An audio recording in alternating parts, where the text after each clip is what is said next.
परमात्मा पाप कर्म दंड को भी काट सकता है। अभी तक जिस भी संत व महापुरुष से मिले, उन्होंने यही बताया कि पाप कर्म फल भोगने से ही समाप्त होगा।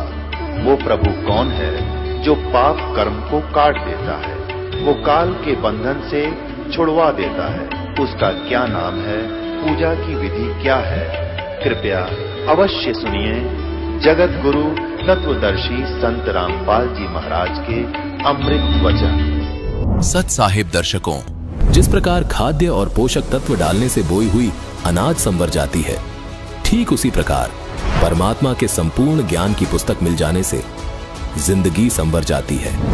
ऐसी ही एक बेहाल हो चुकी जिंदगी संवर चुकी है जीवन जी की, जो उज्जैन मध्य प्रदेश के निवासी हैं। इन्हें प्राप्त हुई जीवन बदल देने वाली आध्यात्मिक पुस्तक ज्ञान गंगा, जिसके लेखक विश्व के सबसे बड़े समाज सुधारक, जगत गुरु के नाम से विख्यात तत्वदर्शी संत रामपाल जी महाराज जी हैं। सर्वप्रथम जीवन जी की पहले की जिंदगी पर नजर डालें तो यह बहुत ज्यादा नशा किया करते थे। लाइलाज बीमारी कैंसर से पीड़ित थे। देवी देवताओं की भक्ति भी करते थे, परंतु राहत नहीं थी। लेकिन अब संत जी से नाम दीक्षा लेने के बाद ये सभी विकारों से मुक्त हैं और कैंसर मुक्त सुखमय जीवन व्यतीत कर रहे हैं। अब आप स्वयं सुनिए जीवन जी की जीवन परिवर्तन की सच्चाई। कैसे ज्ञान गंगा पुस्तक के चमत्कार से इन्होंने दुखों से निजात पाई। नमस्कार सर। सत्साई भगत जी। सर क्या नाम है आपका? जीवन दास। सर कहाँ से आए हैं आप? चिंतामन जावाशा भगत जी, जिला उज्जैन। सर संत रामपाल जी महाराज से नाम दीक्षा लेने से पहले आप क्या भक्ति साधनाएं करते थे? भगत जी पहले जितने भी ब्रह्मा विष्णु महेश दुर्गा सरस्वती जितने भी थे भगत जी, इनके बहुत अधीन था। दास बहुत भक्ति करता था, उससे कोई लाभ नहीं मिला भगत जी। इनकी भगत जी जितनी भी भक्ति करी दास ने, उससे नुकसान ही प्राप्त हुआ, बाकी उससे कोई फायदा नहीं मिला। दास को मतलब नशा करने का अधीन हो गया था। उसके बाद जैसे कि कोई बीमारी रोग लगने लग गया था, तो उससे कोई लाभ नहीं मिला भगत जी। सर फिर आप संत रामपाल जी महाराज की शरण में कैसे आए? दास एक ठेकेदारी का लेवर में चलता था, हाइट में ठेकेदारी काम करता था। जो मतलब ये शनि मंदिर जो आता है भगत जी, उसमें तिरवनी पे स्नान के रूट पे गया था भगत जी। दास सबको साथ में, माता जी मामा जी भाई बहन सबके साथ गया था। स्नान करा नदी में खूब। उसके बाद भगत जी स्नान करने के बाद जितने भी शनि मंदिर में हार फूल तेल सब लेके गया था दास। सर उसके बाद फिर जैसे दास मंदिर में पहुंचा तो जितना भी अपन ने सामान लिया था उसका भगत जी उसने सब मंदिर वालों ने ऐसा फेंका जैसे कि वो कचरे में कूड़े में डाल रहे हैं, ऐसे कूड़े में डाल दिया पूरा। उसके बाद दर्शन करने के बाद फिर ऐसा धक्का मारा, मुक्की मारा, भगा दिया। वहाँ से बाहर निकला। दास को इतना मतलब दिमाग पे लोड आ गया कि अपन ने इतना खर्चा करा, क्या फ़ायदा मिला, यहाँ आए कुछ नहीं मिला।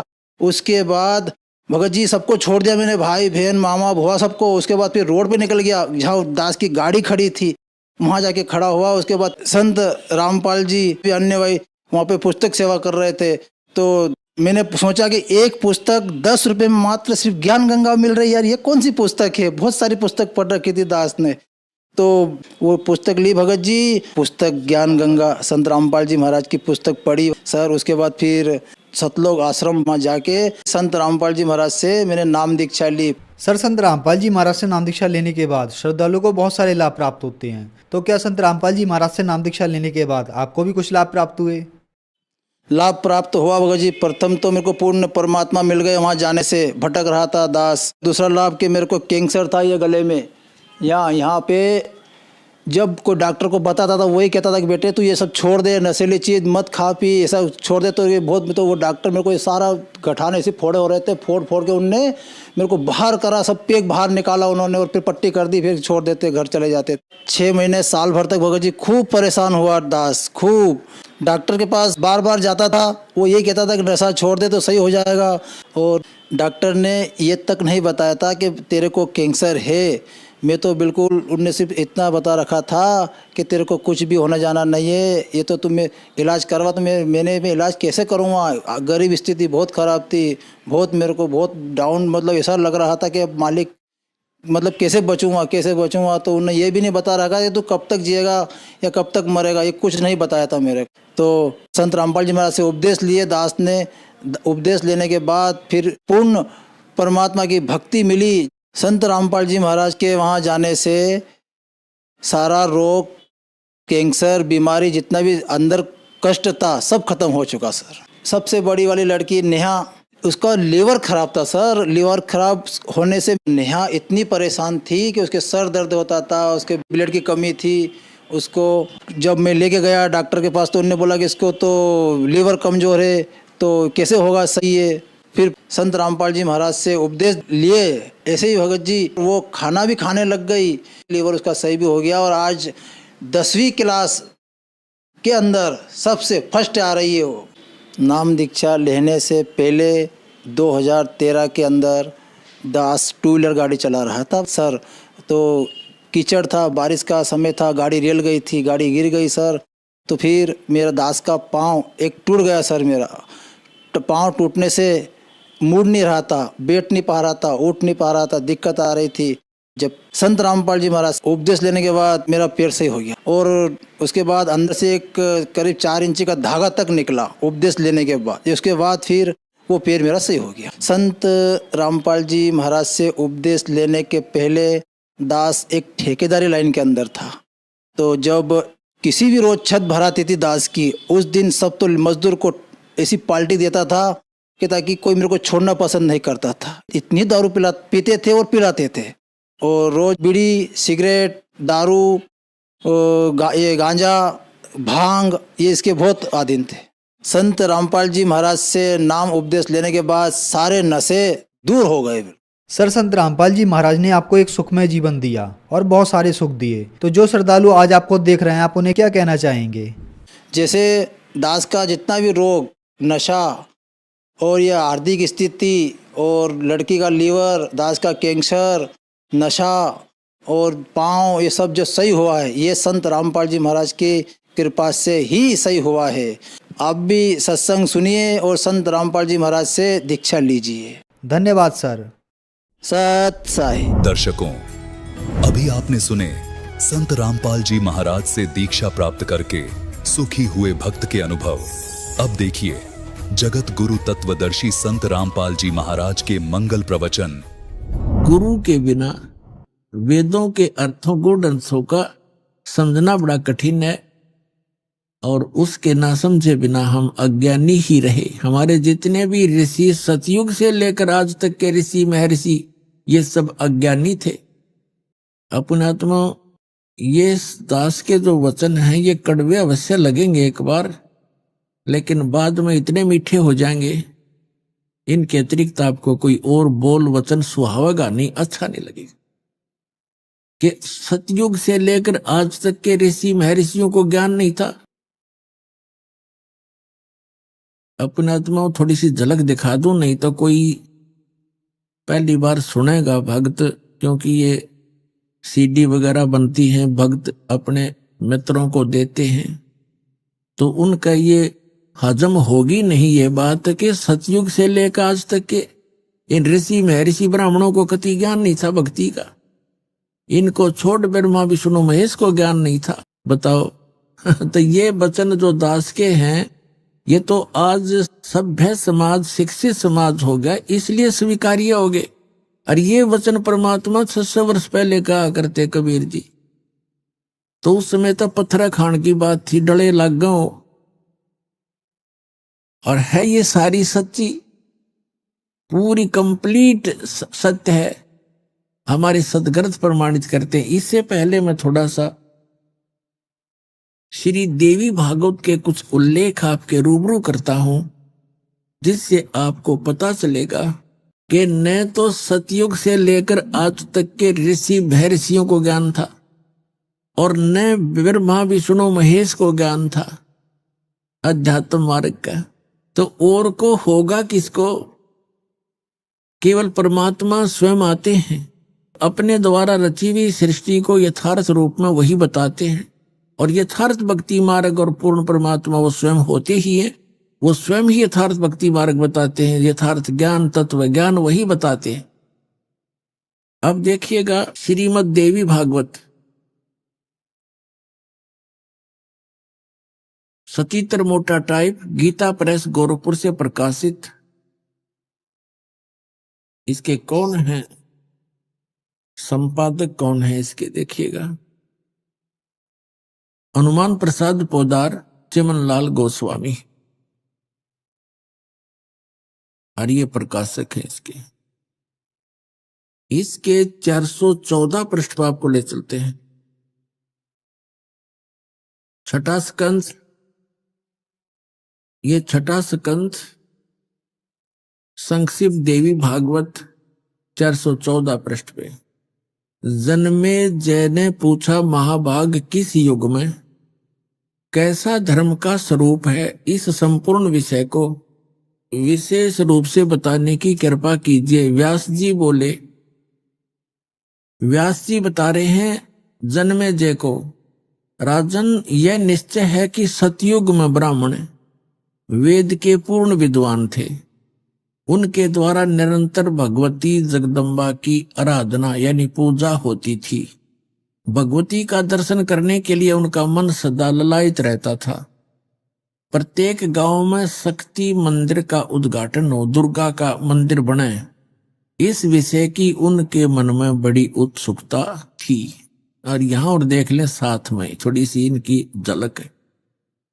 धर्म की यही स्थिति त्रेता में रही, परंतु कुछ ह्रास हो गया था। सतयुग की जो स्थिति थी वह द्वापर में विशेष रूप से कम हो गई।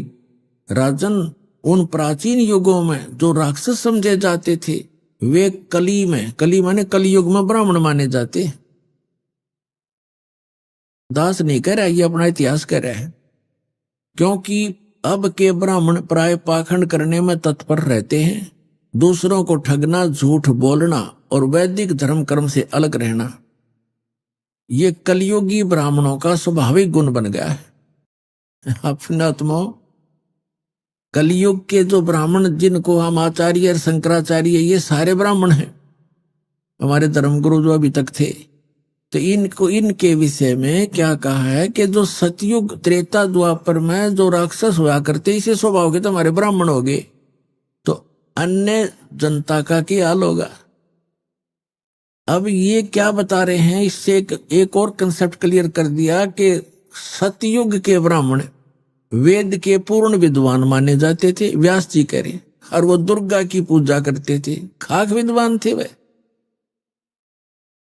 अब थोड़ी सी झलक साथ और लेते हैं श्री विष्णु जी की, फिर आगे निर्णय करेंगे।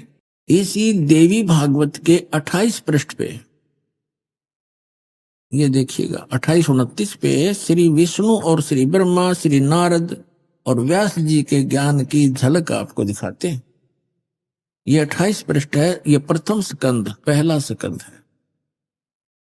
और ये संक्षिप्त देवी भागवत 28 पे वही पढ़ रहे हम। नारद और व्यास जी की गोष्ठी हो रही है। व्यास जी नारद जी से पूछा है प्रश्न, व्यास जी ने, और नारद जी बता रहे हैं। नारद जी ने कहा, महाभाग व्यास जी, तुम इस विषय में जो पूछ रहे हो, ठीक यही प्रश्न मेरे पिताजी ने भगवान श्री हरि से किया था। देवा अधिदेव भगवान जगत के स्वामी हैं, लक्ष्मी जी उनकी सेवा में उपस्थित रहती हैं, यानी विष्णु जी के विषय में बता रहे हैं। दिव्य कौष्टमणि उनकी शोभा बढ़ाती है, वे शंख चक्र गदा लिए रहते हैं, पीतांबर धारण करते हैं, 4 भुजाएं, वक्ष स्थल पर श्री वत्स का चिन्ह चमकता रहता है, वे चराचर जगत के आश्रय दाता हैं, जगत गुरु एवं देवताओं के भी देवता हैं। ऐसे जगत प्रभु भगवान श्री हरि महान तप कर रहे थे, उनकी समाधि लगी थी। यह देखकर मेरे पिता ब्रह्मा जी को बड़ा आश्चर्य हुआ, अतः उन्होंने उनसे जानने की इच्छा प्रकट की। ब्रह्मा जी ने पूछा, प्रभु आप देवताओं के अध्यक्ष, जगत के स्वामी और भूत भविष्य एवं वर्तमान सभी जीवों के एकमात्र शासक हैं। ब्रह्मा जी विष्णु जी को यहाँ सबसे बड़ा भगवान बताने की चेष्टा कर रहा है। भगवान फिर आप क्यों तपस्या कर रहे हैं और आप किस देवता की आराधना में ध्यान मगन है? मुझे असीम आश्चर्य तो यह हो रहा है कि आप देवेश्वर एवं सारे संसार के शासक होते हुए भी समाधि लगाए बैठे हैं। ब्रह्मा जी के विनीत वचन सुनकर भगवान श्री हरि यानी विष्णु जी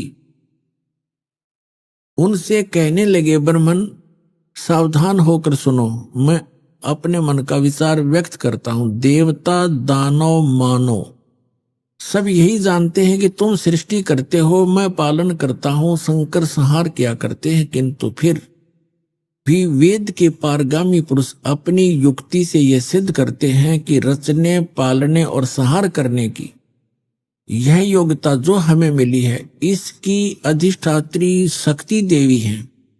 वे कहते हैं कि संसार की सृष्टि करने के लिए तुम में राजसी शक्ति का संचार हुआ है, यानी ब्रह्मा जी रजगुण है, ये सिद्ध होता जा रहा है, और मुझे सात्विक शक्ति मिली है, यानी विष्णु जी सतोगुण है, और रुद्र में तामसी शक्ति का आविर्भाव हुआ है, और शंकर जी तमोगुण है। इस शक्ति के अभाव में तुम इस संसार की सृष्टि नहीं कर सकते, मैं पालन करने में सफल नहीं हो सकता, और रुद्र से संहार कार्य भी संभव नहीं। ब्रह्मा जी हम सभी उसी शक्ति के सहारे अपने कार्य में सदा सफल होते आए। सुवर्त प्रत्यक्ष और परोक्ष दोनों उदाहरण मैं तुम्हारे सामने रखता हूं, सुनो। यह निश्चित है कि उस शक्ति के अधीन होकर ही मैं इस शेष नाग की सैया पर सोता और सृष्टि करने का अवसर आते ही जाग जाता हूं। मैं सदा तप करने में लगा रहता हूं, उस शक्ति के शासन से कभी मुक्त नहीं रह सकता। कभी अवसर मिला तो लक्ष्मी के साथ सुखपूर्वक समय बिताने का सौभाग्य प्राप्त होता है। मैं कभी तो दानों के साथ, राक्षसों के साथ युद्ध करता हूं, और अखिल जगत को भय पहुंचाने वाले दैत्यों के विकराल शरीरों को शांत करना मेरा परम कर्तव्य हो जाता है। और फिर क्या बताते हैं भगवान विष्णु जी बता रहे हैं, मुझे सब प्रकार से शक्ति यानी दुर्गा के अधीन होकर रहना पड़ता है। उन्हीं भगवती शक्ति का यानी दुर्गा जी का मैं निरंतर ध्यान किया करता हूं, और ब्रह्मा जी मेरी जानकारी में इस भगवती शक्ति से बढ़कर दूसरे कोई देवता नहीं, यानी दुर्गा से ऊपर मैं किसी भगवान से परिचित नहीं हूं। ये सबसे बड़ी, मेरे लिए सबसे बड़ी भगवान दुर्गा है। अपना आत्माओं, इस थोड़े से उल्लेख में अपने सदग्रंथों से यह सिद्ध हो जाएगा कि अध्यात्म मार्ग का ना विष्णु ने पता, ना ब्रह्मा ने पता, ना शंकर ने, ना नारद जी ने, ना व्यास जी ने, और सतयुग के ब्राह्मणों को, और सतयुग से के ब्राह्मणों को नहीं पता तो त्रेता द्वापर कलयुग वालों को तो पता ही कैसे होगा। यह आपके रूबरू आ गया कि उधर से सतयुग के ब्राह्मण भी वेद के पूरे विद्वान माने जाते थे और दुर्गा की पूजा करते थे। इधर विष्णु जी कह रहे हैं कि मैं दुर्गा की पूजा करता हूं, और इससे ऊपर कोई भगवान नहीं जानता मैं। तो आ गया सतर इनके अध्यात्म ज्ञान का, स्पिरिचुअल नॉलेज का। तो क्या पता था इन ब्रह्मा विष्णु में इसको, जिनको हम सर्वज्ञ मानकर पूजा किया करते थे। अब देखो ये दोनों यानी सतयुग के ब्राह्मण और विष्णु जी क्या कह रहे हैं कि हम दुर्गा की पूजा करते हैं। वेद में कहीं लिखा दुर्गा की पूजा करने का? श्रीमद् भगवत गीता में लिखा कहीं दुर्गा की पूजा करने का? एक शब्द तो सुना दो। तो इसको कहते हैं लोक वेद सटदल उआ बाई बकदा। अब दुर्गा जी क्या कहती है आपको दिखाते हैं 562 पृष्ठ पर, 7वां स्कंद और संक्षिप्त देवी भागवत 562 पृष्ठ पे। देवी के द्वारा हिमालय को ज्ञानो उपदेश और ब्रह्म स्वरूप का वर्णन है। अब श्री देवी जी कहने लगी पर्वतराज, अब दुर्गा जी पहले तो अपने विषय में बताती है, फिर कहती नहीं, उस ब्रह्म का क्या स्वरूप है यह बतलाया जाता है, जो प्रकाश स्वरूप सबके अत्यंत समीप में स्थित हृदय रूप गुहा में स्थित होने के कारण गुहाचर नाम से प्रसिद्ध और महान पद अर्थात परम प्राप्य है। यहां फिर आ गया, वह समस्त प्रजा के ज्ञान से परे है, अर्थात किसी की बुद्धि में आने वाला नहीं है, ऐसा तुम जानो। जो परम प्रकाश रूप है, जो सूक्ष्म से भी अत्यंत सूक्ष्म है, जिसमें संपूर्ण लोक और उन लोकों में निवास करने वाले प्राणी स्थित हैं, वही यह अक्षर ब्रह्म है। वही सबके प्राण है, वही सबकी वाणी है और वही सबके मन है। वह यह परम सत्य अमृत अविनाशी तत्व है। सौम्य, उस वेदने योग्य लक्ष्य का तुम वेदन करो, मन लगाकर उसमें तन्मय हो जाओ। सौम्य, उपनिषद में कथित महान अस्त्र रूप धनुष लेकर उस पर उपासना द्वारा तीक्ष्ण किया हुआ बाण संधान करो और फिर भावानुगत चित्त के द्वारा उस बाण को खींचकर उस अक्षर रूप पर हम कोई लक्ष्य बनाकर वेदन करो। प्रणव माने ओम, धनुष है, जीवात्मा बाण है और ब्रह्म को उसका लक्ष्य कहा जाता है। अब यहां देखिए, उस एकमात्र परमात्मा को ही जाने, दूसरी सब बातों को छोड़ दो। अब दुर्गा क्या कह रही है कि केवल एक ब्रह्म की पूजा करो, मेरी पूजा भी छोड़ दो। क्या कह रही है दुर्गा जी कि उस केवल एक ब्रह्म की पूजा करो, उसका ओम नाम है और उसको ब्रह्म की साधना जीवात्मा करे। अपनी साधना भी कह रही है, मेरी भी पूजा मत करो, एकमात्र उसी की साधना करो। ये देखो, उस एकमात्र परमात्मा को ही जाने, दूसरी सब बातों को छोड़ दे। यही अमृत रूप परमात्मा के पास पहुंचाने वाला पुल है। संसार समुद्र से पार होकर अमृत स्वरूप परमात्मा को प्राप्त कराने का यही सुलभ साधन है। इस आत्मा का परमात्मा का को ओम के जप के साथ ध्यान करो। इससे अज्ञान में अंधकार से सर्वथा परे और संसार समुद्र से उस पार जो ब्रह्म है उसको पा जाओगे, तुम्हारा कल्याण हो। स्पष्ट कर दिया कि ओम नाम ब्रह्म का है और इस ओम नाम के जाप से ब्रह्म को पाने का उद्देश्य रखकर साधना करो, तुम उसको प्राप्त कर जाओगे। और वो कहाँ रहता है? वह है यह सब का आत्मा ब्रह्म, ब्रह्मलोक रूप दिव्य आकाश में स्थित है। वहां रहता ब्रह्मलोक में यह ब्रह्म। अपने आत्माओं, यदि ये दास मौखिक ये वचन कहकर छोड़ देता और प्रथम बार कोई पुण्यात्मा ये वचन सुनता तो वो शायद टीवी बंद करके बैठ जाता और औरों को भी कहता कि वो तो निंदा करता है, झूठ बोलता है। और अब क्या कहोगे कि ये विश्व में यदि सत्य ज्ञान है तो रामपाल के पास है, न विश्व में किसी के पास ज्ञान नहीं।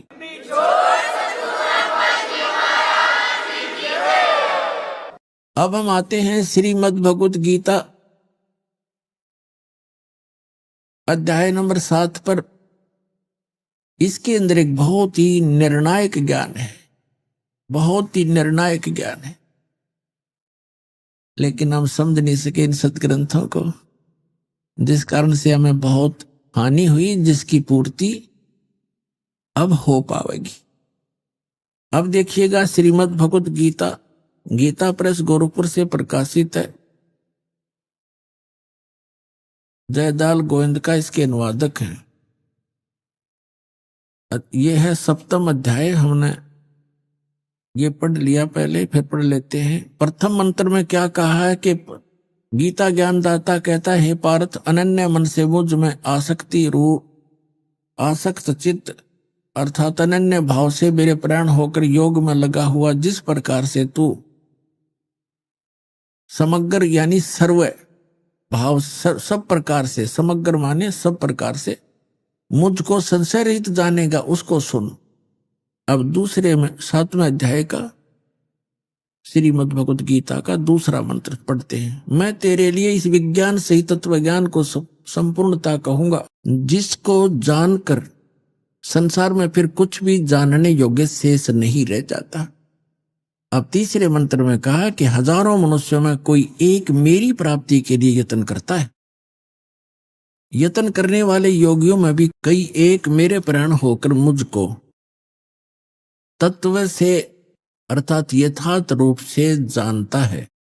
चौथे में कहा है, ये पृथ्वी जल अग्नि वायु आकाश मन बुद्धि और अहंकार भी इस प्रकार यह 8 प्रकार से विभाजित मेरी प्रकृति है। यह 8 प्रकार के भेद वाली तो अपरा मेरी जड़ प्रकृति है। और हे महाभाव, इससे दूसरी को जिससे ये यह संपूर्ण जगत धारण किया जाता है, मेरी जीव रूपा परा अर्थात चेतन प्रकृति जान। अपने आत्माओं, यहां यह सिद्ध हो गया कि 2 प्रकृति बताई जा रही है। एक तो ये बताया है कि पृथ्वी, जल, वायु, आकाश, मन, बुद्धि और अहंकार, ये 8 का योग से ये बनती है जड़ प्रकृति। और दूसरी यह चेतन प्रकृति दुर्गा है। ये चेतन प्रकृति जो है दुर्गा है, अष्टंगी है। यहां ये कोड वर्ड है क्योंकि श्रीमद् भगवद गीता वेदों का सारांश है। 4 वेद इतने मोटे हैं और उनसे ये पतली सी बुक 18 अध्याय बने हैं जिसमें कुल 700 मंत्र हैं। तो वो कोड वर्ड ज्यादा है और कोड वर्डों को टीचर ही समझा करते हैं। हमारे अध्यात्म गुरु जो थे वो टीचर नहीं थे, उनको इनका गूढ़ रहस्य का ज्ञान नहीं था। तो यहां से तो हो गया कि एक तो ये जड़ प्रकृति, ये 8 जो बताई, पृथ्वी, जल, वायु, अग्नि, आकाश, मन, बुद्धि और अहंकार है। और दूसरी चेतन ये दुर्गा है। अभी स्पष्ट करेंगे आपके सामने। दुर्गा को प्रकृति भी कहते हैं। अब आगे ये क्या बताना चाहता है। अब श्रीमद् भगवद गीता का अध्याय हम 7 पढ़ रहे हैं और इसमें ये 11वां मंत्र हम पढ़े। हे भरत श्रेष्ठ, मैं बलवानों का बल यानी आसक्ति और कामना से रहित बल सामर्थ्य हूं। मैं बलवानों का बल हूं और सभी प्राणियों को, भूतों को, इन प्राणियों के धर्म के अनुकूल, शास्त्र अनुकूल काम मैं हूं। धर्म अविरुद्ध काम मैं हूं। अब हम 12 से लेंगे। इसमें क्या बताया कि और भी जो सतगुण से उत्पन्न होने वाले भाव हैं, जो रजोगुण तथा तमोगुण से होने वाले भाव हैं, उन सब को मुझसे होने वाले हैं ऐसा जान, परंतु वास्तव में उनमें मैं और वे मुझ में नहीं है।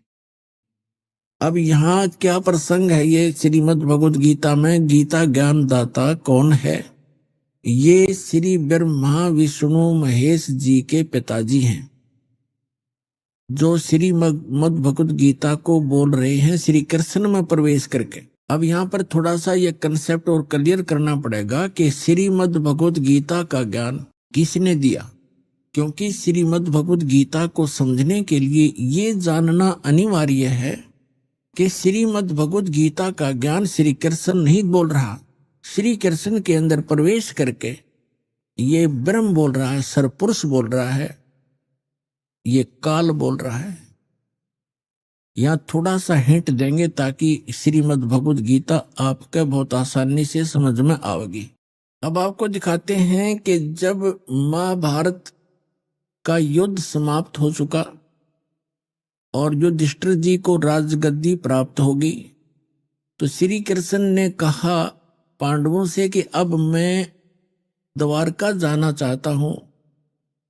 तब अर्जुन ने कहा कि भगवान, आप जी ने जो युद्ध के समय मुझे ज्ञान सुनाया था, श्रीमद् भगवद गीता जिसको कहते हैं, वो बुद्धि के दोष से मैं भूल गया। उसी ज्ञान को प्रभु एज इट इज सुनाना, फिर से सुनाना, हमें एक सत्संग करके जाना ताकि हम आपके द्वारा दिए गए वचनों के आधार से हम अपना आगे राज्य भी करें और जीवन भी सफल करें। तो उसके विषय में आपको दिखाते हैं।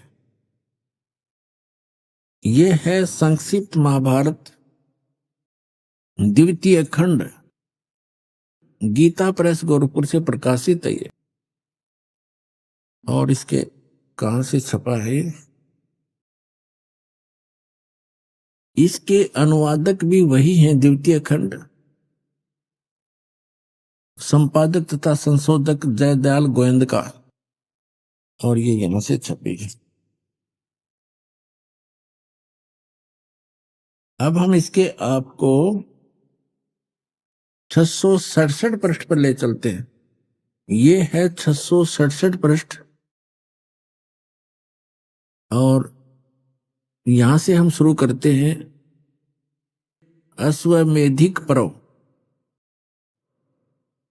अर्जुन का श्री कृष्ण से गीता का विषय पूछना और कृष्ण का अर्जुन से सिद्ध महर्षि और कश्यप का संवाद। यह देखिए, जन्मेजय ने पूछा, ब्राह्मण, शत्रुओं का नाश हो जाने के बाद जब महात्मा श्री कृष्ण और अर्जुन सभा में बैठकर वार्तालाप कर रहे थे, उसमें उनमें क्या क्या बातचीत हुई? तो वैशंपायन जी ने कहा, राजन, श्री कृष्ण सहित अर्जुन ने जब अपने राज्य पर पूरा अधिकार प्राप्त कर लिया तो वे दिव्य सभा भवन में आनंद के साथ रहने लगे। एक दिन सज्जनों से घिरे हुए वे दोनों मित्र स्वेच्छा से घूमते घूमते सभा मंडप के ऐसे भाग में पहुंचे जो स्वर्ग के समान सुंदर था। पांडुनंदन अर्जुन श्री कृष्ण के साथ रहकर बहुत प्रसन्न थे। उन्होंने एक बार उस रमणीय सभा की ओर दृष्टि डालकर भगवान से ये वचन कहा, देवकी नंदन, जब युद्ध का अवसर उपस्थित था उसमें मुझे आपके माध्यम का ज्ञान और ईश्वरीय स्वरूप का दर्शन हुआ था, किंतु केशव, आपने स्नेहवश पहले मुझे जो ज्ञान का उपदेश किया था वह इस समय बुद्धि के दोष से भूल गया है। उन विषयों को सुनने के लिए बार बार मेरे मन में उत्कंठा होती है। इधर आप जल्दी ही द्वारका जाने वाले हैं, अतः पुनः वह सब विषय मुझे सुना दीजिए। अब कहने का भाव ये है कि अर्जुन कह रहा है कि कृष्ण जी से कि आपने युद्ध के समय जो मुझे गीता वाला ज्ञान बताया था, मैं बुद्धि के दोष से भूल गया, मुझे वही ज्ञान फिर बताओ। अब श्री कृष्ण जी क्या कहते हैं देखिए, वैशंपायन जी कहते हैं, अर्जुन के ऐसे कहने पर वक्ताओं में श्रेष्ठ महातेजस्वी भगवान श्री कृष्ण ने उन्हें गले से लगाकर इस प्रकार उत्तर दिया। श्री कृष्ण बोले, अर्जुन, उस समय मैंने तुम्हें अत्यंत गोपनीय विषय का श्रवण कराया था। अपने स्वरूपभूत धर्म सनातन पुरुषोत्तम तत्व का परिचय दिया था और नित्य लोकों का भी वर्णन किया था, किंतु तुमने जो अपनी नासमझी के कारण उस उपदेश को याद नहीं रखा, यह जानकर मुझे बड़ा खेद हुआ। इन बातों को अब पूरा श्रवण होना संभव नहीं जान पड़ता। श्री कृष्ण जी के बोल हैं, ये सुन जानते पढ़ियो। पांडुनंदन, निश्चय तुम बड़े श्रद्धाहीन हो, तुम्हारी बुद्धि अच्छी नहीं जान पड़ती। अब मेरे लिए उस उपदेश को ज्यों का त्यों दोहरा देना कठिन है, क्योंकि उस समय योग युक्त होकर मैंने परमात्म तत्व का वर्णन किया था। पुण्यात्माओं, ये भी एक विचलित आत्मा होती है। अब देखो, जैसे दास सत्संग कर रहा है और प्रथम बार कोई श्रोता इसको सुन रहा है, आज के सत्संग को मुश्किल से वो 60% याद रख सकता है, मुश्किल से। और फिर 1 हफ्ता 10 दिन के बाद, महीने 2 महीने के बाद वो मुझे मिले और मुझसे कहे, जी वो सत्संग आपने किया था वो फिर से सुनाना, तो मैं तुरंत सुना दूंगा। यदि मैं अपने होश हवास में बोल रहा हूं और मैं ये कहूं कि तेरी बुद्धि अच्छी नहीं है, तू श्रद्धाहीन व्यक्ति है, तूने वो सत्संग याद क्यों नहीं रखा, और मैं ये कहूं मुझे तो अब याद नहीं, कोई बात हुई या?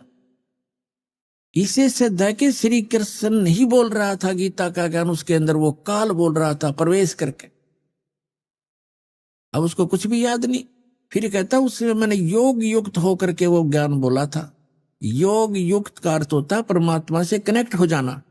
इसे सिद्ध है कि परमात्मा कोई अन्य है जिससे वो कनेक्ट होने की बात कर रहा है, और जब युद्ध के मैदान में इसे भयंकर स्थिति में योग युक्त हो सकता है। अब पीस माइंड पीस है, उस टाइम तो शांति है, तो उसमें और जल्दी हो जाना चाहिए था योग युक्त, जबकि बिजली गिर गई। वास्तविकता यह है कि श्री कृष्ण जी ने योग ज्ञान पता ही नहीं ना उन्होंने बोला। उन्होंने फिर आगे इसमें अपने सत्र का ज्ञान दे रखा, वो गीता से मेल भी नहीं खाता। इससे आगे गीता अलग से लिखी हुई है, वो तो गीता से मेल भी नहीं खाता, कह भी नहीं मिलता आपस में। तो कहने का भाव यह है कि श्री कृष्ण में प्रवेश करके युग काल बोल रहा था। इसके बहुत से प्रमाण हैं। अब पहले तो ये प्रसंग क्लियर करता हूं कि जैसे अब श्री कृष्ण में प्रवेश करके काल बोला था, और ये काल कौन है? ये ब्रह्मा विष्णु महेश के पूज्य पिताजी हैं। और गीता अध्याय नंबर 4 के श्लोक नंबर 5 और 9 में ये क्या कहता है कि अर्जुन तेरे और मेरे बहुत जन्म हो चुके, तू नहीं जानता, मैं जानता हूं। मेरे जन्म और कर्म अलौकिक हैं। इसके कर्म अलौकिक कैसे है? जैसे श्री कृष्ण में प्रवेश करके प्रेत की तरह गीता का ज्ञान बोल दिया। अब आज तक यही रट लगा रखी थी, श्री कृष्ण जी ने गीता बोली, श्री कृष्ण जी ने गीता बोली, और बोली काल ने कृष्ण जी को तो पता भी नहीं मैंने बोला क्या था गीता में। श्रीमद् भगवत गीता अध्याय नंबर 7 के श्लोक नंबर 24 और 25 में ये स्पष्ट करता है गीता ज्ञानदाता कि अर्जुन, ये बुद्धिहीन मनुष्य जो सामने खड़े हैं आज, ये सोच रहे होंगे कि मैं श्री कृष्ण हूं। ये मुझ अव्यक्त को व्यक्तिम आपनम मनन्ते अबुझा, मुझ अव्यक्त को, व्यक्त माने गुप्त रहता हूं, मैं अपनी योग माया से छुपा रहता हूं, कभी किसी के सामने नहीं आता। और श्री कृष्ण जी तो सामने खड़े थे। श्री कृष्ण होते ये वचन कहते तो सामने खड़े थे, वो छुपे का।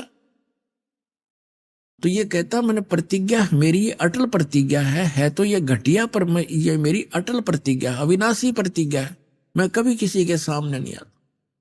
तो ये क्या करते रहे, जैसे आपको बहुत बार दिखा है श्री शिव महापुराण के अंदर, वो विद्वेश्वर संहिता के अंदर आता है। एक बार ब्रह्मा और विष्णु का इस बात पर युद्ध हो गया।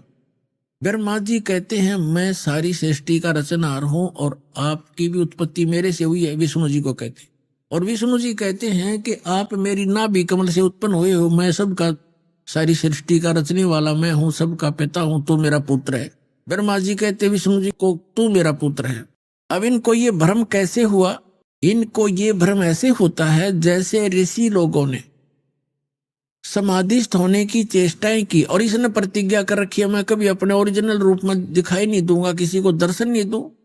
ये क्या करता है, जैसे ऋषि महर्षियों ने समाधिस्थ हुए और समाधि दशा में किसी को ब्रह्मा के रूप में दर्शन दे दिए, तो उसने, उस ऋषि ने सब जगह जो है गुणगान कर दिए कि ये ब्रह्मा जी स्वयं मालिक है, ये अपने आप को छुपाए बैठे हैं, ये जगत पिता हैं, मैंने समाधि दशा में इनके दर्शन हुए। इस बात से ब्रह्मा जी फूल गए, 10, 20, 50 ने ऐसे कह दिया और किसी को विष्णु जी के रूप में दर्शन दे दिए। तो उसने कहा कि विष्णु जी यही पूर्ण परमात्मा है, मैंने समाधि दशा में इनके दर्शन हुए, ये अपने आप को छुपाए हुए, ये जगत के मालिक हैं, जगत के रचने वाले हैं, समर्थ है। तो उससे विष्णु जी को भ्रम हो गया कि मैं ही रचने वाला हूं, सारे मुझे ही कहने लग रहे। किसी को शंकर भगवान के रूप में दर्शन दे दिए समाधि दशा में, अंदर अंतःकरण में। तो उसने बता दिया कि शंकर भगवान जो ये बैठे तमोगुण, यही सर्वशक्तिमान है, कालज्ञ मृत्युंजय सर्वज्ञ, सारी सृष्टि के रचना। तो वहां ब्रह्मा और विष्णु जी को भ्रम हो गया, तो उनका युद्ध हो गया। फिर वो बीच में एक स्तंभ खड़ा करा, पिलर खड़ा करा, लिंग, तो उन दोनों का युद्ध समाप्त किया। तब ये काल आ गया अपने पुत्र शिव का रूप धारण करके। ये अपने वास्तविक रूप में नहीं आता।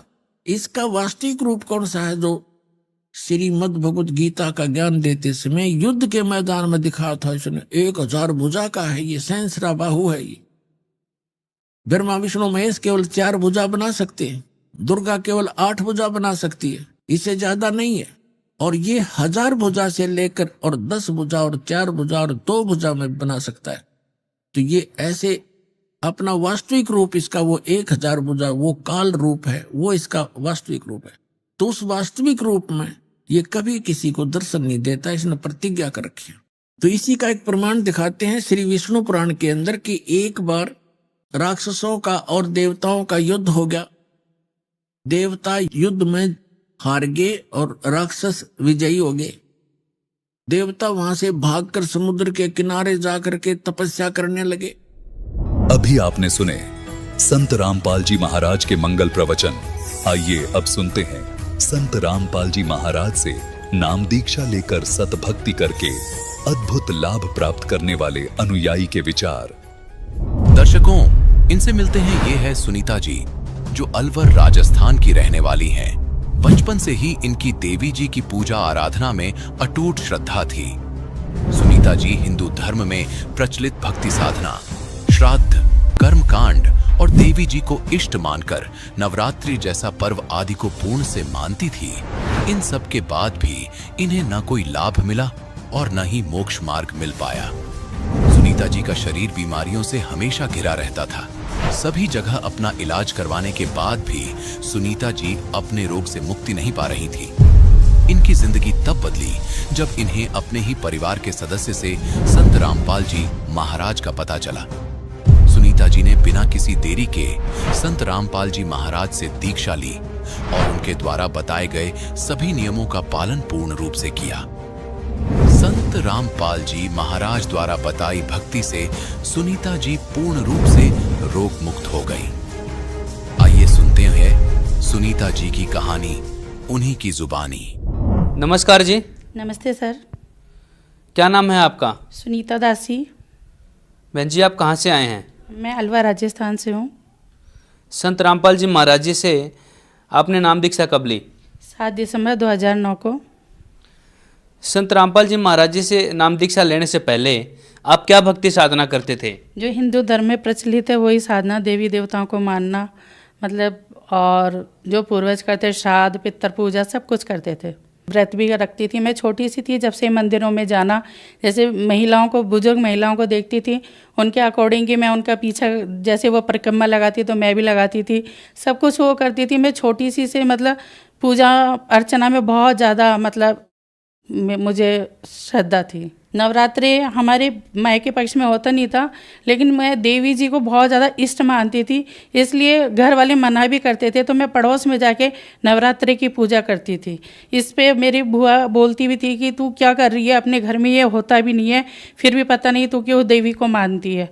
लेकिन मैं फिर भी चोरी छिपे जैसे भी मैं देवी जी की पूजा करती थी। बहन जी, आप इतनी भक्ति साधना कर रहे थे, यहाँ तक कि आप देवी जी को चोरी छिपके से भक्ति करते थे देवी जी की। यह भक्ति साधना करने से आपको क्या लाभ प्राप्त हुए? सर, लाभ की तो बस कुछ भी प्राप्त नहीं हुए, क्योंकि 14 साल की उम्र में ही मेरी मम्मी का निधन हो गया था। मैं जानती भी नहीं थी कि भगवान से किस तरह से पूजा अर्चना करनी है, किस तरह से क्या मन्नत मांगनी है। हमारे अलवर राजस्थान में ही भर्तरी बाबा की स्थान है, धार्मिक स्थल है, वहाँ पर सब सवामनी वगैरह करते थे। तो मैं बहुत छोटी थी, तो मैं वहाँ पर मैं भी गई थी धार्मिक स्थल पर। भर्तरी बाबा के सामने कहा, यहाँ पे जो भी मांगते हैं वो मन्नतें पूरी होती है। मैं जानती भी नहीं थी मन्नत होती क्या है, सवामनी क्या होती है, लेकिन फिर भी मैंने भर्तरी बाबा जी के जाके कहा कि हे भर्तरी बाबा, मेरी मम्मी को सही कर दोगे तो मैं सवामनी करूँगी। सवामनी होती क्या है मैं जानती भी नहीं थी, लेकिन फिर भी मैं मन्नत मांग के आई, लेकिन कुछ भी लाभ नहीं हुआ। जिसने जहाँ कहा हमने वो व्रत किया, लेकिन फिर भी किसी ने भी मेरी मम्मी को नहीं बचाया। मैं वैश्य जाति से हूँ, इसलिए वैश्य जाति में वैसे पूजा अर्चना, उद्यापन सब कुछ होता था, इसलिए हम सारी धर्म पूजा करते थे, लेकिन कुछ भी हमें लाभ नहीं हुआ। मेरी मम्मी को भी टीबी हो गया था, खूब इलाज कराया, लेकिन उसके बावजूद भी उन्हें कोई नहीं बचा पाया। इतनी पूजा करते करते मुझे इतनी प्रॉब्लम हो, शादी के बाद 1 साल बाद से ही मैं बीमार रहने लगी। बहुत चारों तरफ डॉक्टरों को दिखाते थे, लेकिन डॉक्टर समझ ही नहीं पाते थे कि इसको क्या बीमारी है। किसी डॉक्टर ने मतलब फिशर का ऑपरेशन कर दिया, किसी ने अपेंडिक्स का ऑपरेशन कर दिया, उसके बावजूद भी मेरी बीमारी एज इट इज़ बनी रहती। डॉक्टर कहते पता नहीं ये है क्या, हमारी तो समझ के बाहर है, इसके लिए तो कोई बाहर से ही डॉक्टर मंगाना पड़ेगा। कोई समझ ही नहीं पाता था। फिर मैं इतनी ज़्यादा बीमार रहती थी, तो जब मेरे पिताजी का देहांत हुआ तो मेरी बुआ जी आई थी बॉम्बे से। उन्होंने कहा कि तू इतनी ज़्यादा बीमार रहती है तो हमारे गुरुजी हैं, तो उनके पास चल, वहाँ पे जाके तू तेरा ना सारी समस्या ख़त्म हो जाएगी, तू इतनी बीमार रहती है। इतने धर्म मतलब झाड़ फूंक सब कुछ करवाया सर। हमारे मतलब ससुराल पक्ष में इन चीज़ों पे ध्यान नहीं देते थे, लेकिन मेरे भाइयों ने कहा कि मेरी बहन का डॉक्टरी इलाज फेल हो गया तो इन्हें झाड़ा फूका कराया जाए। तो जहाँ भी जो भी कहते कि आज रात के 2 बजे लेके आना है तो रात के 2 बजे लेके जाते। किसी कहे कि पुल के नीचे ये कर आओ, कि सिंदूर लिया, कोई मृगनैनी का वो खा लो, जो कहा जो हमने किया, लेकिन मैं मौत के मुंह में जाती रही, कोई हमें बचा नहीं पाया। जैसे रात होती तो रात होते ही मेरे शरीर में अजब सा पेन, इतना ज़्यादा कि जैसे करंट लग रहे हैं, शरीर में आग कोई जला रहा है मेरे शरीर को, इस तरह की पीड़ा होती थी। सब सोते थे लेकिन मैं पूरी रात तड़पती थी, मतलब जैसे बिना पानी के मछली तड़पती है इस तरह से मैं तड़पती थी। कोई मतलब इलाज ही नहीं था। और सब ये कहते कि दुर्लभ जी जयपुर जैसे बड़े हॉस्पिटल में मेरा इलाज चला, और डॉक्टर भी ये कहते थे कि ये तुम्हारी मेंटेलिटी है, तुम्हें कुछ भी नहीं है, कुछ रिपोर्ट में तो कुछ आते ही नहीं है, कुछ भी नहीं है तुम्हें। बहन जी, फिर आपको संत रामपाल जी महाराज के बारे में कैसे पता चला? बॉम्बे से मेरी बुआ है केसरमई, तो उन्होंने ही मुझे बताया कि बेटा तू इतनी बीमार रहती है, एक बार हमारे गुरुजी के पास जो भी जाता है सही हो जाता है, उनके पास सारी इलाज मतलब बीमारियों का इलाज है। तो हम गुरु में कोई विश्वास नहीं करते थे, आश्रम वगैरह हम मानते नहीं थे कि आश्रम में तो ऐसा वैसा होता है, मतलब जिस तरह से अभी 2-4 आश्रमों का वो निकला, इस तरह से हम समझते हैं कि आश्रम वगैरह में हम बिल्कुल भी विश्वास नहीं करते थे। तो हमने कहा कि बुआ जी ऐसे बोलती हो, ये भी कोई होता है, गुरुजी ऐसे कर भी सकते हैं क्या? तो हम नहीं मानते। फिर बुआ जी ने कहा नहीं, एक बार चल के देख कि वहाँ पे क्या होता है। फिर हम उनके कहने पे आश्रम गए। फिर उन्होंने नियम बताए कि नाम लेने के लिए, तो फिर नियम हमें थोड़े से वो लगे। फिर उन्होंने हमें जब ज्ञान समझाया तो हमें समझ में आया, और मैंने 7 दिसंबर 2009 को संत रामपाल जी महाराज से नाम दीक्षा ली। क्या जो आपकी बीमारी थी डॉक्टर डिटेक्ट नहीं कर पा रहे थे, आपको अजीब सी जलन होती थी, और ये सब बीमारी संत रामपाल जी महाराज से दीक्षा लेने के बाद क्या ठीक हो गई? जी सर, बिल्कुल ठीक हो गई, और मुझे जीवन दान मिला। क्योंकि संत रामपाल जी महाराज की शरण में जाने के बाद गुरुजी ने मेरे ऊपर, परमात्मा ने इतनी रजा की कि जो डॉक्टर समझ ही नहीं पा रहे थे कि मुझे बीमारी क्या है। मेरी MRI की रिपोर्ट 1 साल पहले डॉक्टरों को उसमें जो ट्यूमर था वो नज़र नहीं आया, लेकिन जब संत रामपाल जी महाराज ने मुझे आश्रम से भेजा कि बेटा अब दोबारा एक बार डॉक्टरी इलाज लो, तब उसमें उसी 1 साल जो पहले MRI हुई थी उसी में ही सब डॉक्टरों को वो ट्यूमर की रिपोर्ट नज़र आ गई। उन्होंने कहा कि ये पहले हमें क्यों नहीं दिखाई दी। उसके बाद तो मुझे बॉम्बे भेजा गया। तो मतलब AC कोच में मेरी सीट होती थी, रिजर्वेशन होता था, लेकिन मैं बैठ भी नहीं सकती थी पूरे टाइम। मतलब अलवर से और बॉम्बे तक मैं खड़ी ट्रैवलिंग करती थी। मुझे देख के सामने वाला भी रोने लग जाता था, इतनी तड़पती थी कि कोई मुझे मतलब कोई सो ही नहीं पाता था। सब देखते थे कि ये कितनी तड़पती है, इतना ज़्यादा पेन होता था कि बता नहीं सकती। वो दिन याद करके सर, मेरे छोटे छोटे बच्चे थे, मैंने परमात्मा से कहा कि परमात्मा मेरे बच्चे मेरे बिना अनाथ हो जाएंगे। परमात्मा ने कहा कि बेटा बंदी छोड़ तेरे साथ है, मैं तेरे साथ हूँ, तो जा डॉक्टर के पास। जैसे ही मैं गई वहाँ पे उन्होंने कहा कि 36 घंटे का ऑपरेशन है। डॉक्टर खुद भी नहीं बता पा रहे थे, 2 डॉक्टर थे, आधे शब्द वो बोल रहे थे, आधे वो बताने में भी हिचकिचा रहे थे कि इसको कैसे बताया जाए कि किस तरह की बीमारी है इसे। फिर भी जैसे तैसे करके उन्होंने बताया। उन्होंने कहा कि आपको लेट बात की जगह हटा दी जाएगी, परमानेंट थैली लगी जाएगी, इस तरह के करके उन्होंने मेरा मेजर ऑपरेशन बताया। 3 बार डॉक्टरों ने मुझे ऑपरेशन की डेट दी। तो जैसे ये पहली बार बताया तो मैं इतनी रोई गुरुजी के सामने आके कि गुरुजी अब मैं क्या करूँ। संत रामपाल जी के सामने गिड़गिड़ाई। परमात्मा ने कहा बेटा मैं तेरे साथ हूँ, तू जा। मैं जब भी ऑपरेशन के लिए बॉम्बे जाती तो गुरुजी के आश्रम में ज़रूर आती थी आशीर्वाद लेने के लिए। परमात्मा कहते कि तू जा, मैं तेरे साथ हूँ। फिर वहाँ जाके एक बार हमने मेडिसिन तक ले ली थी, लेकिन फिर मैं गुरुजी को मैंने ईमेल भेजा बॉम्बे से कि गुरुजी अब मुझे कोई नहीं बचा सकता, मेरा क्या होगा। परमात्मा ने कहा कि बेटा चिंता मत कर, मैं तेरे साथ हूँ, मैं तेरे साथ कुछ भी बुरा नहीं होने दूंगा। उन्होंने दूसरी बार भी मेरा ऑपरेशन टाल दिया। तीसरी बार फिर डॉक्टरों ने कहा कि लास्ट डेट दी। मैं कहा बार बार मुझे ये डेट दी जा रही है और अब मेरा क्या होगा। मैं तीसरी बार, हमारा नंबर आने वाला था, डिस्प्ले पे नंबर आने वाला था। डॉक्टर ने कहा वेट करो, क्योंकि मीटिंगें चलती थी मेरी। जब डॉक्टर बताते थे उससे पहले मीटिंग करते थे, फिर उसके बाद हमें बताते थे कि मेरे साथ क्या होना है और क्या नहीं होना। फिर उन्होंने जगह जगह मतलब सारे 4-5 टीम होती थी, गैस्ट्रोलॉजी की, प्लास्टिक सर्जरी, सबसे मिलने के लिए कहा कि तुम जाओ। तो मैं जिस भी टीम से मिलती थी तो वो कहते थे तुम्हें पता है तुम्हारा कितना बड़ा ऑपरेशन है, तुम्हें पता है तुम्हारा कितना बड़ा, मतलब पूरा टाटा मेमोरियल के जो डॉक्टर थे, जो मेरा डॉक्टर अजय पुरी, वो सब हिल से गए थे कि ये क्या बीमारी है और मैं उस पेशेंट से मिलना चाहता हूँ जो ये ऑपरेशन कराने के लिए तैयार हुई है। मैं तैयार केवल इसलिए हुई थी कि मेरे छोटे छोटे बच्चे थे और मेरे जो नंद की जेठ थे वो डॉक्टर थे। उन्होंने कहा कि अगर भाभी ऑपरेशन कराती है तो हो सकता है ये 8-10 साल जिंदा भी रह जाए और अपने बच्चे देख सकती है, बड़ा हो, इनके बच्चे बड़े हो जाए इतने। तो डॉक्टर भी कह रहे हैं कि मैं वो पेशेंट से दोबारा मिलना चाहता हूँ कि उसने इतना बड़ा ऑपरेशन जो 36 घंटे किससे कहते हैं, हमारी आंखें इन्हीं पे गड़ी रहेगी, ये कैसे, मतलब किस तरह से इन्होंने हाँ किया है। लेकिन सिर्फ मैं अपने बच्चों की वजह से मैंने इतना बड़ा ऑपरेशन के लिए हाँ किया था। फिर डॉक्टर ने आखिर में डॉक्टरों ने कह दिया, तीसरी बार जब डिस्प्ले पे नंबर आया तो मैं मेरे हस्बैंड से कह रही थी कि 2 बार तो गुरुजी ने बचा लिया, अब मैं वापस नहीं जाऊंगी, अब मैं यहीं पे ही मर जाऊंगी। इतने में डिस्प्ले पे नंबर आया और डॉक्टर ने कह दिया कि हम आपका इलाज नहीं कर सकते क्योंकि आपकी बीमारी अब हमारे बस की बात नहीं है, ये बहुत ज़्यादा फैल चुका है और हम कुछ भी नहीं कर सकते। अब हम ऑपरेशन भी नहीं कर सकते क्योंकि आपके पैर भी हटाने पड़ेंगे हमें। डॉक्टर ने कहा अब वैसे तुम अच्छे से चल रही हो फिर रही हो, लेकिन हमें पैर फिर भी काटने पड़ेंगे और हम जीते जी आपको व्हील चेयर पर नहीं बैठा सकते। फिर डॉक्टरों ने मुझे कह दिया कि सिर्फ 1-1.5 महीने के लिए हम आपको ज़िंदा रख सकते हैं, जो आपको रेडिएशन लगेगा। फिर मैंने रेडिएशन के लिए मना करा। उन्होंने कहा नहीं, आपको रेडिएशन तो लेना ही पड़ेगा, जिससे आपके ट्यूमर को हम मतलब बिल्कुल हटा तो नहीं सकते, लेकिन 1-1.5 महीने के लिए आपकी उम्र बढ़ सकती है।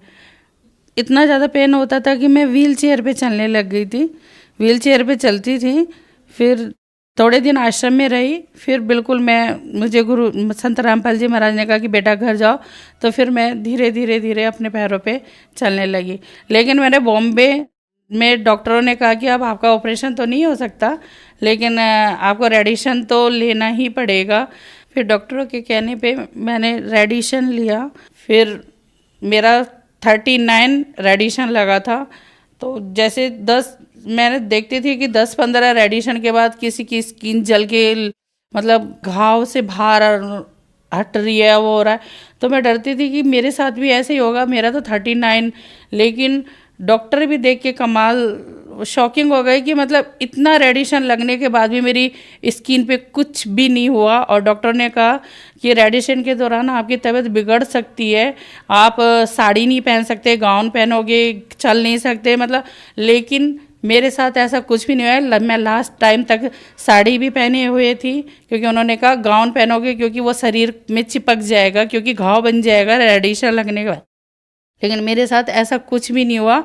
और चारों तरफ जैसे इतनी बीमारी इतनी ज़्यादा थी कि जहाँ भी मैं जाती तो सब कहते कि ये शाने भोपे के, उसके बाद भी कहते कि वहाँ चलो आप सही हो जाओगे। तो फिर मैंने कहा कि चाहे कुछ भी हो जाए, मैंने पूरी दुनिया देख ली, जहाँ जहाँ हमें देखना था वो देख चुकी। अब संत रामपाल जी महाराज की शरण छोड़ के कहीं नहीं जाऊंगी, चाहे मेरी जान ही चली जाए। बस परमात्मा का वो दिन था, परमात्मा ने ऐसी रजा करी कि सिर्फ एक रेडिएशन ही लिया, और रेडिएशन इसका कोई वैसा इलाज नहीं है, केवल वो रोक सकता है, बीमारी ख़त्म नहीं कर सकता। लेकिन संत रामपाल जी की असीम कृपा से मेरा वो मतलब ट्यूमर कैंसर बिल्कुल ठीक हो गया। बहन जी, संत रामपाल जी महाराज की कृपा से जो आपका कैंसर ठीक हो गया, ये कैसे संभव हुआ, जबकि डॉक्टरों ने तो आपका ऑपरेशन करने से मना कर दिया था? जी, संत रामपाल जी एक संत नहीं, वो पूर्ण परमात्मा है। वो संत रामपाल जी के चोले में पूर्ण सृष्टि रचनाहार कबीर साहब आए हुए हैं। क्योंकि एक साइंस भी जहाँ फेल हो जाती है वहाँ संत रामपाल जी का असर वो शुरू होता है। क्योंकि साइंस भी एक भगवान ही बना, साइंस भगवान से बढ़कर नहीं हो सकती, साइंस भी भगवान ने ही बनाई है। तो संत रामपाल जी की कृपा से ही मैं आज बिल्कुल सही बिना ऑपरेशन, आज मैं टाटा मेमोरियल हॉस्पिटल में जाके देखती हूँ छोटे छोटे बच्चे, बूढ़े बुजुर्ग सब इतना इलाज कराए और लास्ट में क्या होता है, मरते हैं। मुझे डॉक्टरों ने कहा कि सिर्फ 1.5-2 महीने आप बचोगी।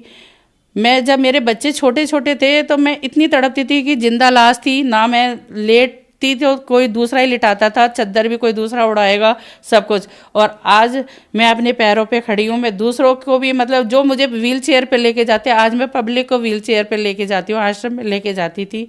और आज मैं घर पर बिजनेस भी शुरू कर दिया है। जो एक गिलास पानी नहीं, मेरी 2 साल की बेबी थी, उसको मैं दूध की बोतल, वो रोती थी, मैं दूसरों पे बोझ बनी हुई थी। मैं परमात्मा से ये कहती थी कि परमात्मा मैं दूसरों पे बोझ कब तक। तो परमात्मा संत रामपाल जी महाराज ने कहा कि बेटी तू चिंता मत कर, तू अपना बोझ खुद उठाएगी, अपने बच्चों का खुद काम करेगी, सब कुछ। मतलब जो मैं मन में सोचती थी, मैं सुनती थी कि भगवान भी कहाँ है, कैसा होता भी है क्या नहीं भगवान। मैं जब शुरू में संत रामपाल जी महाराज के पास गई तो मैं तड़पती थी इतना ज़्यादा। ऐसा नहीं है, मैं 8 साल तक दिन रात क्या होता है मैं सोती नहीं थी, पूरी दुनिया सोती थी, मैं पूरी रात जगती थी, खड़ी रहती थी। मतलब पूरा टाइम मैं यही सोचती थी कि कब दिन की चिड़िया की आवाज़ आए। कब मैं बॉम्बे में 4 महीने रही थी तो मुझे ये लगता है कि कब सुबह लोकल ट्रेन 4 बजे शुरू हो जाती है तो कब लोकल ट्रेन की आवाज़ शुरू हो कि भाई दिन निकल। मतलब ऐसे तड़पती थी मैं, दिन रात खड़े रहती थी। समझ में नहीं आता था कि मेरा ये जीवन इतना कष्टमय। मैं संत रामपाल जी महाराज से कहती थी कि मुझे मौत दे दो, मुझे मौत दे दो, मुझे नहीं जीना। क्योंकि जब मैं कहराती थी तो पूरा आश्रम गूंज जाता था, इस तरह की मुझे तड़प होती थी। फिर संत रामपाल जी महाराज ने कहा कि बेटा मैं तुझे पीड़ा काटूंगा, मैं तुझे मौत नहीं दूंगा, मैं मेरी बेटी को बचा के रहूंगा। इतने साइंस तो इतनी है, क्यों नहीं इतने हॉस्पिटल भरे हुए, क्यों नहीं सही हो जाते, क्यों फिर भी मर रही है पब्लिक, क्यों? एक संत रामपाल जी महाराज जी ऐसे हैं जो जीवन रक्षक है। अगर सत्य भक्ति करे, श्रद्धा रखे, विश्वास रखे, आज आप केवल ये कह दो कि भाई संत रामपाल जी महाराज से कि मैं तुम्हारी शरण में आना चाहता हूँ, तो तभी से तुम्हारे लाभ होना शुरू हो जाएंगे।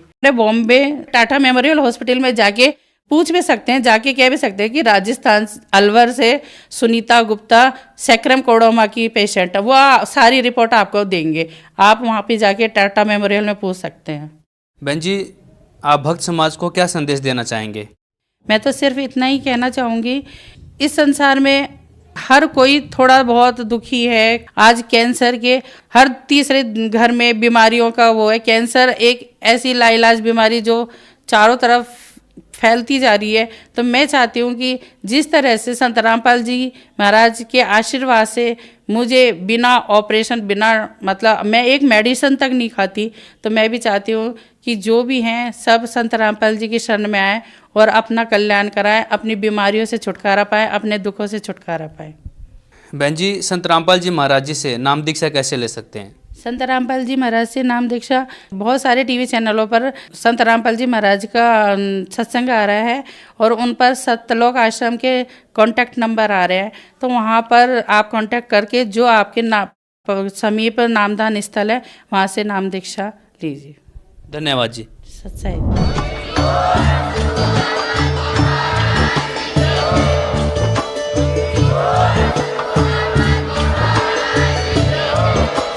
आप सुन रहे थे जगत गुरु तत्वदर्शी संत रामपाल जी महाराज जी के मंगल प्रवचन। अधिक जानकारी के लिए विजिट कीजिए हमारी वेबसाइट www.jagatgururampalji.org। संत रामपाल जी महाराज जी के शुभ आशीर्वाद से पूरे विश्व भर में 500 से भी ज्यादा नाम दीक्षा केंद्र हैं, जिन पर संत रामपाल जी महाराज जी द्वारा ऑनलाइन निशुल्क नाम दीक्षा दी जा रही है। अपने नजदीकी नाम दीक्षा केंद्र का पता करने के लिए संपर्क करें 8222880541।